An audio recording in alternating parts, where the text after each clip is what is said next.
Let's travel back in time and suppose you receive a letter from Tony Stark. Let's take a look at the letter. Dear friend, hope you're doing great. My company, Stark Industries, needs your help in budgeting. Presently, we prepare budgets annually. Heard recently about rolling budgets, and I feel it is better suited for our company. Could you explain rolling budgets to the accountants in Stark Industries? It will be great if you can help them out. Signed, Tony Stark, also known as Iron Man. Okay, so that was a letter. Now, if we were to help Tony Stark, then we have to first understand the business of Stark Industries. Then we have to understand what rolling budgets is. Only then can we confirm that the rolling budgets is suited for Stark Industries. Now, what is the business of Stark Industries? Stark Industries is a defense company. Defense company which manufactures advanced weapons and military technologies, which means that updations have to be done continuously, maybe every quarter or maybe even monthly. So it is operating in a fast changing environment. And while manufacturing weapons, top-notch control is required. Only then the weapons will be built to specifications. So let's say in which all companies rolling budgets are best suited. So the rolling budgets are best suited for companies operating in a fast changing environment and where tight control is required. So both these conditions are satisfied by Stark Industries. It is operating in a fast changing environment and it is a company where tight control is required. Now we will see how we prepare the rolling budgets. Now in most of the companies, budgeting takes place annually.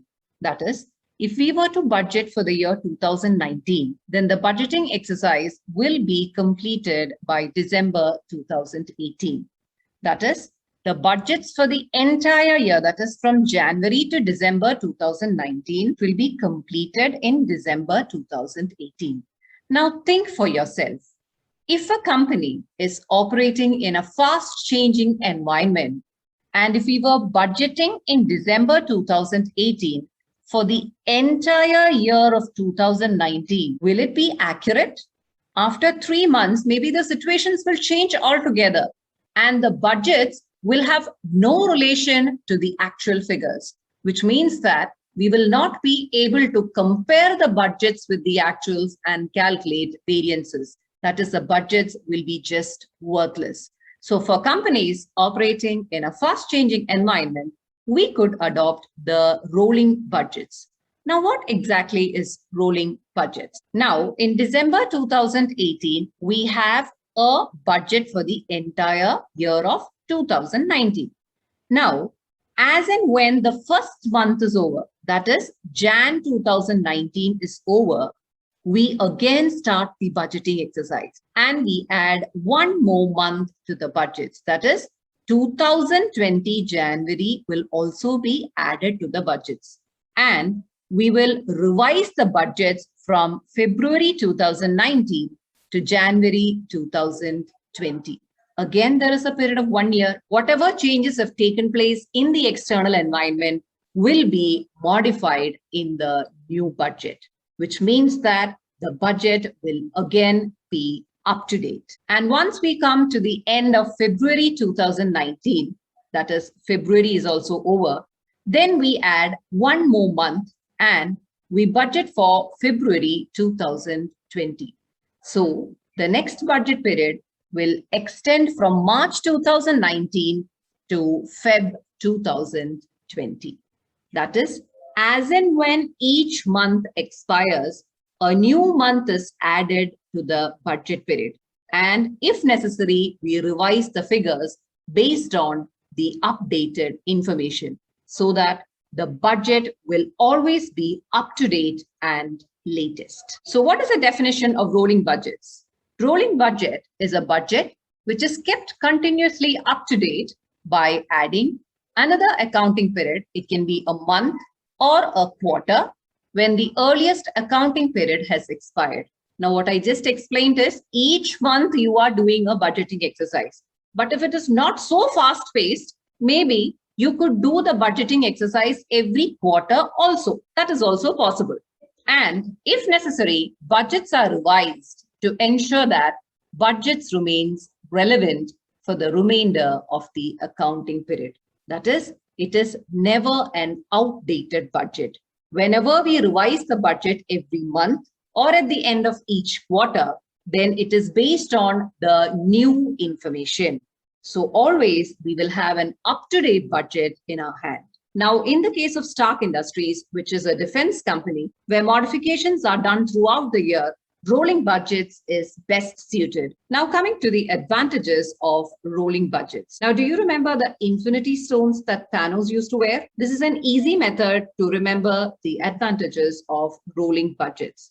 The first, the thumb, the T stands for tight control. Whenever we implement a rolling budget, there is always tight control because it is always up to date and we can very easily compare the actuals with the budgets.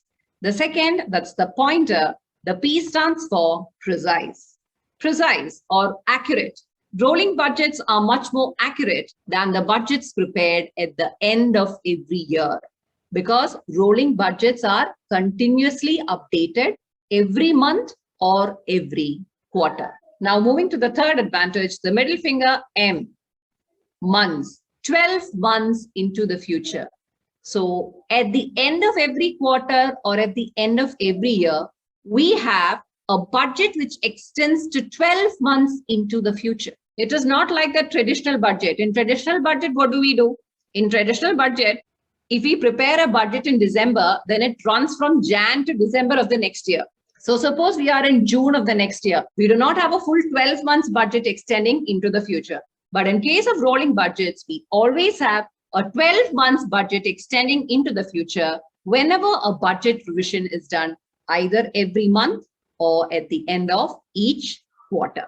Now, the fourth advantage, the ring finger R, it reduces uncertainty. Now, if you adopt rolling budgets, the uncertainty is greatly reduced because the budget is always relevant to the present scenario. It is not some outdated budget that has been prepared some 5 or 6 months back.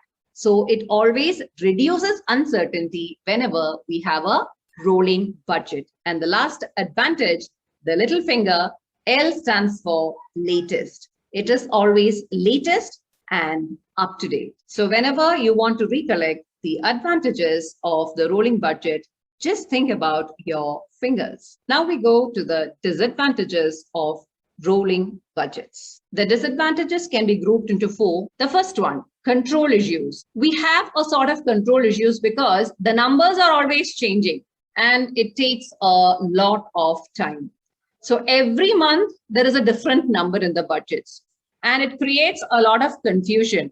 Again, because the numbers are changing and it could demotivate the employees. Why?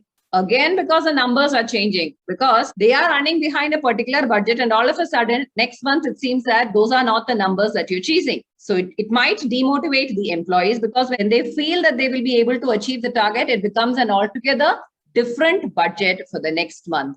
And definitely it takes a lot of time. And the last point, it is expensive and time consuming. Now, the disadvantages of rolling budget all stems from the fact that the numbers are changing. But I don't want you to write this explanation for each point. In order to make your answer look rich, you have to play with the words like we used to do for graduation. Just to get the 10 marks, the same sentence we will rephrase and write it in a different way. That is what I want you to write. Control issues. Because of the fast changing numbers, it might be difficult to control the actual results. Confusion. In meetings and reviews, employees may not be aware of the revised figures, which might create confusion. And it might demotivate the employees because the numbers that they are chasing may not be the numbers that they should actually chase when the budgets get revised. And the last point, it is expensive and time consuming. So the play of words is required while writing the theory portion. That's it for today's session. We'll be taking up a problem from the exam kit on rolling budgets in the next session. Till then, it's bye from me.